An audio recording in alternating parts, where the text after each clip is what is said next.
Huey Town Pawn bringing you the show this hour. Y'all, the Glock deals are still there. Tommy was able to get a huge allotment of these previously owned law enforcement Glocks. These were cycled through different law enforcement agencies. Y'all know the program by now. I've tried to describe it over the last several months. They will take their previously issued weapons, put them back on the market. They get issued new weapons, and then that's a tremendous deal for people that want a good price on a Glock. Tommy's got them in 9, he's got them in 40, and he's got them in 45 calibers. All three main calibers for those guns, and they're in great shape. You'll find a lot of them look like they're brand new. He said some of them in the group have never been fired in the original boxes. Just great pricing on the Glocks right now at Hueytown Pawn. Yep, it's a pawn shop. It started that way, and now they've kind of slowly gotten more and more into the gun business, and a lot of folks that know them know it's also a top notch gun store with a lot of access to things in the market, deals like this that you're just not going to see everywhere, where they go to great trouble to help you find value, just so you'll make the trip and go over there and see them. And I think once you do business and get to know Tommy, you'll have a nice spot to go visit and do some gun trading and get some stuff done from time to time, if that's your thing. Or if you've never owned one, this is a good way to get a good price on a weapon to protect you and yours. But we all advise, and Tommy agrees with this too, go get the training to go with it. Make sure you're doing the proper training. That doesn't mean shooting milk jugs in the backyard. That means really get safety training and kind of head on a swivel, tactical training anywhere you can. It is Hueytown Pawn, Brook Lane Drive over in the middle of Hueytown. All right, so they're doing this staged phony Save America Act routine in the Senate right now. I'm so disgusted with these people. All the ladies are dressed in green. They're so festive. And Thune is pretending like he's allowing it to come to the floor. And all they're doing is giving the Democrats and Republicans like Lisa Murkowski a chance to shoot down the technical vote, which needs 60 votes for it to move forward. They're calling it a test vote on Fox, but she just voted against it. Right now, as the count goes, when was this? 22 minutes ago, it was nay 43, yay 37. And apparently, Mitch McConnell voted yes to move it forward, but they don't have a commitment from him on the final passage if it were to ever get there. So we'll try to track this afternoon. This concept that the Republicans are going to storm the Senate floor and hold the Senate hostage for days and days and days just to make a point, it's not happening. They're not doing that. Somebody said, well, how do you know they're not going to do it? Here's how I know. You ready? Because they got an R next to their name. They're in the Republican Party. Speaking of which, let me hammer on the ones here at home for a second. I've noticed in some of the states that are a lot of the states are in their legislative sessions right now. And you've got some Republicans in some states calling for an end or a suspension of their state's gas tax while the hostilities are continuing with Iran, just to give people a little bit of relief. Some states have pretty substantial gas taxes because the prices have gone through the roof, and y'all know that whole story. And then that was one of the other questions I get from time to time. I'll get questions from listeners, and I'll be able to go through them ahead of the show. And somebody said, well, why wouldn't the Alabama legislature consider that? And here's the answer to that: because it's the Republicans down there that shoved a gas tax on us. They railroaded a gas tax through the legislature a couple of years ago themselves. They're the ones that did it. They're not going to suspend a gas tax. They shoved through a gas tax to get some stuff done for matching federal money, and did it the same way they were trying to do this power company bill. They have put on red jerseys, but it's the same team that's been in there for years. And so there's that. All right, let's go to some broader stuff. We'll go to the world stage right now and look at all the things. There's a report this hour that the Iranians they've done another crackdown on their citizens. And what they're doing is shooting citizens in the street again. So let's try to break that down. I haven't seen any formal analysis, but this is kind of what that tells me. Again, I'm a total amateur, but I know this country pretty well. They're turning inward now. They're afraid of an uprising. There are some people, detractors of the Trump mission there, that are saying, well, Where's the big people in the streets taking their country back that you promised? They've been asked by us to stay sheltered in place because we're continuing a sustained bombing campaign to take the power away from the regime that's trying to kill them. These people get on their knees and pray that we continue until it's safe to go outside. Their government is trying to get them to go outside so they can kill them. They're looking for dissenters to pick off the ground threat that's against what's left of this regime. Last night, the Israelis took out one of the heads. It was sort of a military head that was kind of really the figurehead leader of that country right now, de facto, because all the mullahs are getting squished, and one of them is pretending to be alive. And the actual Ayatollah, they've got three layers of leadership that are gone. All of their forward projection of power, for the most part, it's not at zero. It'll never be at zero. If there's one errant drone parked in a cave somewhere, they'll still try to use it if they're alive to use it. But they don't have an air force. They don't have a navy. They don't have long range missile capability anymore. All that has come almost to a cease. They're able to still launch some missiles through Hezbollah toward Israel from their north. But again, that's proxy stuff that was pre deployed. The Israelis are having to deal with that themselves. We're not in that theater directly. So the plans to get the Strait open are continuing. That's an ongoing debate right now, too, with the world community. We need some additional help to get the Strait sort of convoyed and protected. I watched an animated graphic today about how easy it is to threaten the Strait, especially because Iran is completely wrapped around it. Even with low tech, crude stuff, they're able to be very effective at threatening shipping, even if they can't actually hit the boats from a great distance. Does that make sense? They don't need sophisticated missiles. By the way, the stretch through there, some say it's as small as 22 miles wide, but for big ships like this, there's only a 2 mile lane and they have to pass each other. And if something blows up in the middle of that 2 mile lane, it's going to physically stop other traffic. The good news is more and more traffic is starting to get through. That settled the markets today.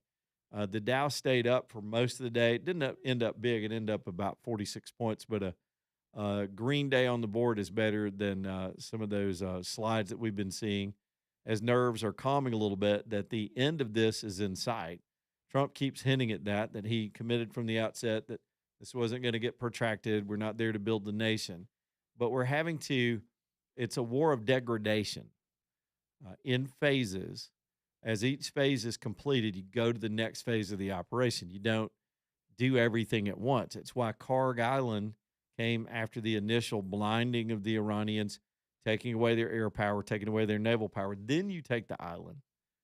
At least we neutralize the threat on the island. Then we send potential troops to hold it. That gives control of the oil supply without wrecking the infrastructure. They've been very, very methodical. I think our military, it's been amazing that we've not had more fatalities, and half of the fatalities, sadly, involving some people deployed from here in Alabama at the 117th. Half of the fatalities in the war so far were from that accident, which is a tragic accident. But that's part of military life anyway. Even when we're not at war, it's a dangerous job. Flying airplanes and refueling tankers, even in peacetime, is a dangerous job. So God bless these young people that are out there doing this stuff and doing so impeccably. Here's another little element that sort of popped up today. Some of the NATO allies are balking at giving any assistance, that even passive assistance, in this situation, even though it's them who get 20% of their or 20% of the revenue shipped out of the Persian Gulf goes to Europe. The other part goes to Asia. We don't get much at all. Even though they're going to be more crippled by the lack of flow, they're afraid to get involved. They'll do loose stuff like send a few aircraft carriers to hang around on the edge. Now that the major threat to those carriers is gone, but they won't help with the Strait right now. And so some people believe this is a NATO trap that Trump, it's a test. And let me try to explain what that means. Trump has long said that our allies in Europe are not doing right by the NATO compact.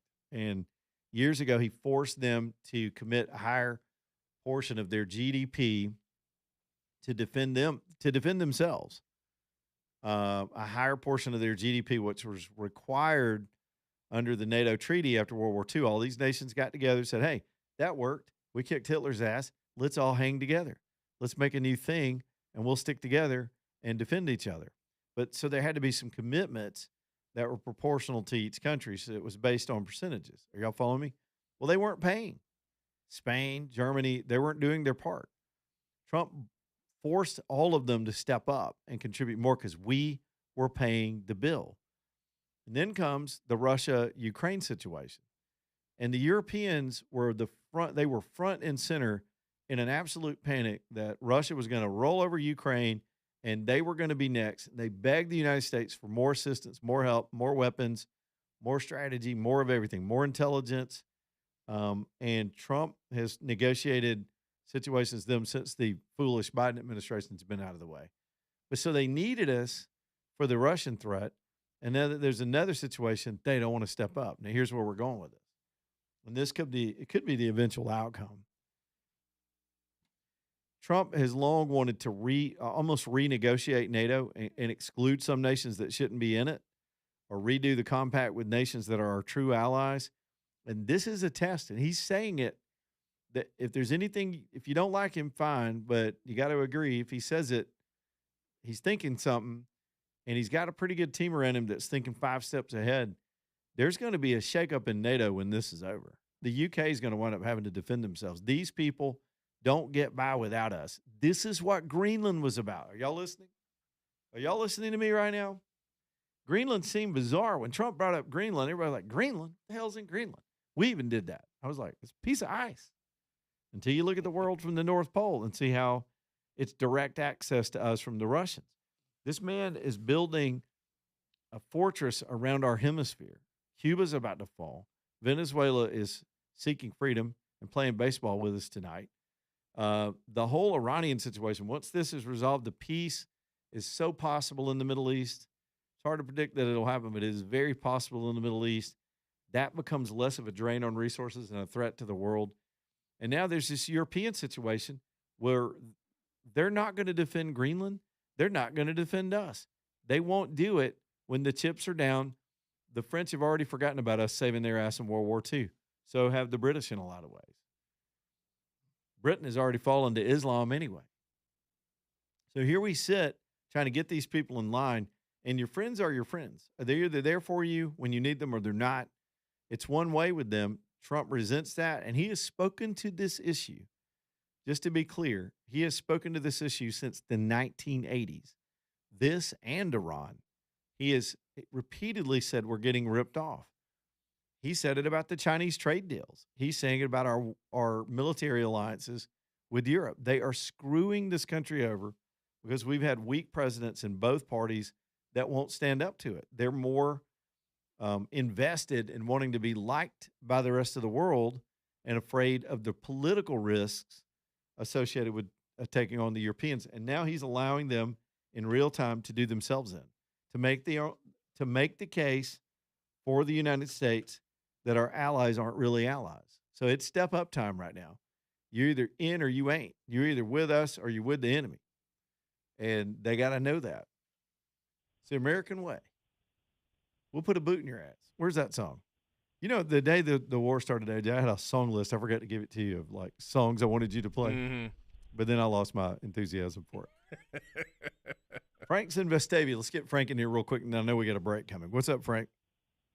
Hey there. I came in kind of late today. Have you talked about the Joe Kent resignation yet? Oh, yeah. I talked at length about that a little while ago. Oh, really? Well, I'm sorry I missed it. Oh, there was a stray sound there. Frank, what else do you need, buddy? Or do you have a question? Frank disappeared. I think that's all he wanted to ask. I would have gladly given him a free recap right there on the phone, but he hung up. I heard a strange voice in the background. I think maybe there's a kid in the car or something. No, well, maybe it sounded like maybe I'm not trying to put his business out there, but it almost sounds like there was a female voice. Oh, look out now. Yeah. Now we're starting controversy. Yeah. And he was like, whoa. I thought it sounded like a baby in the car that was like causing trouble. You meant to reach by there and smack him. She was like, Didn't I tell you not to be listening? A good mama Be knows. driving the car. A good mama knows how to drive that minivan and reach back there and take care of business with the other hand. I Y'all know what I perfected mean. that. I think I perfected that. Are you now. good at that? Oh yeah. You do some reach back discipline. Reach back. Even if you can't discipline. reach them, they got to think you can reach them, and then they'll Mhm. shut up. I'm able to like drive, take off my belt, pop, Oh, pop, yeah. and then Oh, yeah. wrap it back on with one Nice. hand. You can snatch your belt up in one pull. Can you do the one pull? Yeah, one My pull. dad used to pop, scare pop. the hell out of me with that. He'd go, whoosh, Yep. and that thing was out like a whip. And I was like, what? What? That was a big man, too. That was a huge belt. You can do that to your kids, man. That is psychological control right there. Now, some of y'all may not know this movie, but it's like Pootie Tang, where he like took Uh-oh. the belt off, whoop everybody, and then wrap it back on, and yeah, like it never happened. It's a Chris Rock movie. It's pretty funny. Quit cooking the damn seat. Eat your tater tots. If you've had too many tater tots, you might need to go to Mandu. Let's talk about Mandu for a minute. Y'all, this is remarkable. It's remarkable technology for two groups of people. You got the gym rats, and I used to think I counted myself among them. I stayed there and stayed in shape. There was a period in my life when I was a lot better at it than now. But at some point, you'll hit walls where you're just not getting progress, and you want to give up, and you're working as hard as you can. You just kind of plateau out. You can't lose any more weight, can't get any more tone. Mandu may be the push to get you over that edge. This is electronic muscle stimulation. It's deep tissue stimulation with an electronic current with a whole body suit, which they can actually target certain muscle groups and tone you the way you want to tone, just like you would at the gym.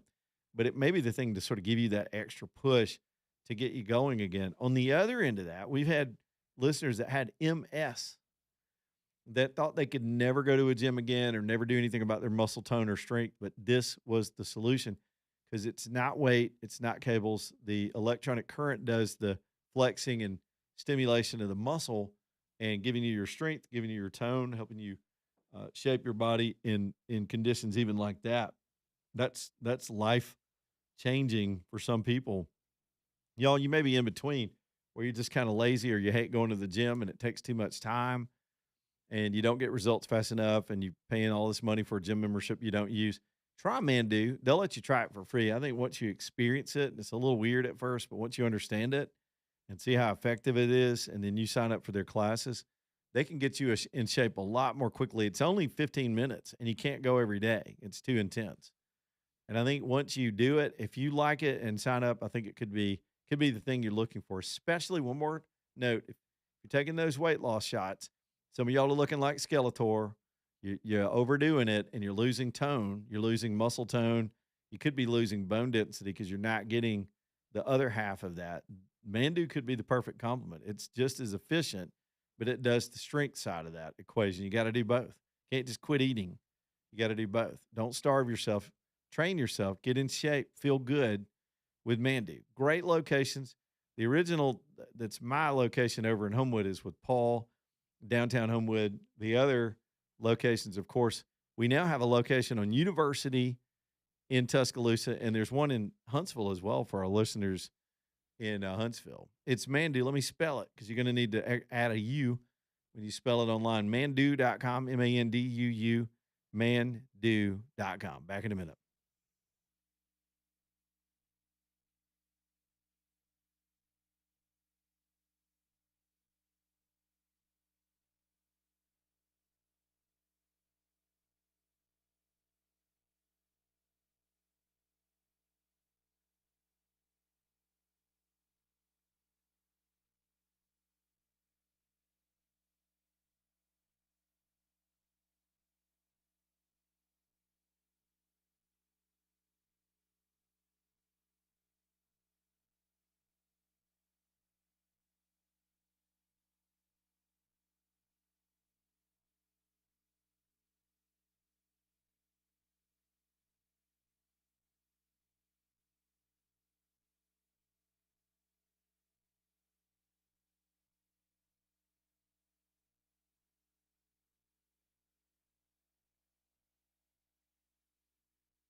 All right, it's 327 Leland Live talking to 5 Alabama Dental Associates. Next up here on the show. What a great practice, man. These guys with 4 dentists, they can stretch the workday out. And this is a cool concept. You couldn't do this. I mean, a single dentist, there's some great single dentist practice around town. Maybe you love your dentist, but they can't work these hours, man. It'd drive them in the ground. So they're open as late at Alabama Dental as 7 o'clock at night. They're open on Saturdays. They can do that because it's 4 dentists, all different types of specialists. So you got a lot of coverage. You got a lot of different specialties, a lot of different detail, a lot of investment in tech to diagnose your problem and treat it. It's a really comprehensive practice. And Dr. Brian's a good man, a good friend of mine, and my dentist. He's my personal dentist. Y'all go see him, get an appointment. Don't put your dental work off just because you hate going. And you now have time till 7 at night and on the weekends. It's alabamadental.com, alabamadental.com. Well, apparently the SAVE Act has moved forward on some other procedural vote. It just needed a majority. And this is good if this is actually happening. Apparently Thune is adding amendments, which slows the process down. It forces the Democrats to get it amendatory as well, and then to have votes on each of those amendments. Because when you throw an amendment up, before you go to final passage and get to a cloture vote, you got to deal with anybody that wants an amendment. And it seems like this is the Republican sort of ambush, is to keep stretching it out with the amendatory process. We'll keep watching it and seeing how it goes. You know, these will subsequently, some will go on, some won't. It'll stretch out debate. And maybe it's a tactic. I still have no faith they're going to pull this off. And I mean, in the end, the filibuster kills it. Chip is up next. Chip, what you got, man? Good afternoon, Leland. Enjoy the show. Thank you. With so much of the nation for the SAVE Act, Yep. I'm having a hard time figuring out why some Republicans are against it. I mean, why would you be against this SAVE Act unless you're bought off? Well, they are. And let me answer that on the other side because I have an answer for you. It's multiple answers. Chip, hang on. I'll pull you back in case you got more questions. We just got close to the bottom of the hour. There's just a small group of them that hate you people. And this is your idea, and it empowers people. They don't like that. I'll explain it.